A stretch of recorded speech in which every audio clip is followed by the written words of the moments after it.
ನಮಸ್ಕಾರ ಸ್ನೇಹಿತರೆ, ವಿಡಿಯೋ ನೋಡೋಕ್ಕಿಂತ ಮುಂಚೆ ನನ್ನ ಚಾನಲ್ ಅನ್ನು ಸಬ್ಸ್ಕ್ರೈಬ್ ಮಾಡಿ, ಹಾಗೆ ಬೆಲ್ ಐಕಾನ್ ಬಟನ್ ಅನ್ನು ಒತ್ತಿ ನಾನು ಹಾಕುವಂತ ಎಲ್ಲಾ ವಿಡಿಯೋನು ನೋಟಿಫಿಕೇಶನ್ ಬರ್ತದೆ. Thank you. ಒಮ್ಮೆ ಒಂದು ಸಣ್ಣ ಕರಾವಳಿ ಹಳ್ಳಿಯಲ್ಲಿ ಕೃಷ್ಣ ಎಂಬ ಮೀನುಗಾರ ವಾಸಿಸುತ್ತಿದ್ದ. ಬಾಲ್ಯದಿಂದಲೇ ಅವನು ಸಮುದ್ರವನ್ನ ತನ್ನ ಬದುಕು ಎಂದುಕೊಂಡಿದ್ದ. ಪ್ರತಿದಿನ ಅಲೆಗಳನ್ನು ಎದುರಿಸಿ ಮೀನು ಹಿಡಿಯುವುದು ಅವನ ಹಂಬಲ. ಒಂದು ದಿನ ಭಾರೀ ಚಂಡಮಾರುತ ಬಂತು. ಸಮುದ್ರವು ಕೋಪಗೊಂಡು ದೊಡ್ಡ ಅಲೆಗಳನ್ನು ಎಬ್ಬಿಸಿತು. ಕೃಷ್ಣನ ದೋಣಿ ದಾರಿ ತಪ್ಪಿತು.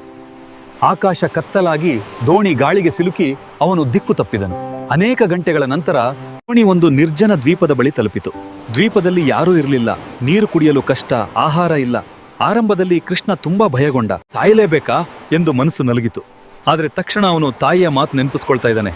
ಎಷ್ಟು ಕತ್ಲೆ ಆದ್ರೂ ಒಂದ್ ದೀಪ ಹಚ್ಚು, ಬೆಳಕು ಕಾಣುತ್ತೆ. ಕೃಷ್ಣ ಸಮುದ್ರದ ಅಲೆಗಳಿಂದ ತೂರಿ ಬಂದ ಮರದ ತುಂಡುಗಳನ್ನು ಸೇರಿಸಿ ಒಂದು ಚಿಕ್ಕ ಗುಡಾರ ಕಟ್ಟಿದ.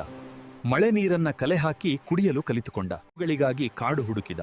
ಪ್ರತಿದಿನ ಸೂರ್ಯೋದಯವನ್ನು ನೋಡಿ ನಾನು ಬದುಕುತ್ತೇನೆ, ರಕ್ಷಣೆ ಬರುತ್ತದೆ ಎಂದು ತನ್ನ ಮನಸ್ಸನ್ನ ದೃಢಪಡಿಸಿದ. ದಿನಗಳು ಕಳೆಯುತ್ತಿದ್ದಂತೆ ಅವನೊಳಗಿನ ಧೈರ್ಯ ಹೆಚ್ಚುತ್ತಾ ಹೋಯಿತು.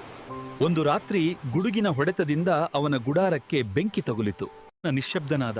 ಇದೋ ಎಲ್ಲವನ್ನೂ ಕಳೆದುಕೊಂಡೆ ಎಂದು ಭಾವಿಸಿದ. ಆದರೆ ಅಚ್ಚರಿಯ ಸಂಗತಿ ನಡೆಯಿತು. ಮುಂಜಾನೆ ಸಮುದ್ರದಲ್ಲಿ ಒಂದು ದೊಡ್ಡ ಹಡಗು ದ್ವೀಪದತ್ತ ಬರುತ್ತಿತ್ತು. ಹಡಗಿನ ನಾಯಕನು ಹೇಳಿದ, ನಿನ್ನೆ ರಾತ್ರಿ ದ್ವೀಪದಲ್ಲಿ ಬೆಂಕಿಯ ಕಣ್ಣೆಚ್ಚರಿಕೆ ಕಂಡು ನಾವು ದಾರಿ ತಿರುಗಿಸಿದ್ದೇವೆ. ಅವನಿಗೆ ಅರ್ಣವಾಯಿತು. ಅವನಿಗೆ ಅನಾಹುತವೆಂದು ಕಂಡ ಘಟನೆ ಅದು ಅವನ ಬದುಕನ್ನ ಉಳಿಸಿದ ಸಂಕೇತ. ಜೀವನದಲ್ಲಿ ಕೆಲವೊಮ್ಮೆ ನಮ್ಮ ಕಷ್ಟಗಳು ಅಂತಿಮವಾಗಿ ಪರಿಹಾರದ ಬಾಗಿಲಾಗುತ್ತವೆ. ನಾವು ಸೋತಿದ್ದೇವೆ ಅನ್ನಿಸಿದ ಕ್ಷಣವೇ ಜಯದ ದೀಪ ಬೆಳಗಬಹುದು. ಧೈರ್ಯದಿಂದ ಇರು, ಸಕಾರಾತ್ಮಕವಾಗಿ ಯೋಚಿಸು ಮತ್ತು ಪ್ರತಿಯೊಂದು ಕಷ್ಟವನ್ನ ಪಾಠವೆಂದು ನೋಡು.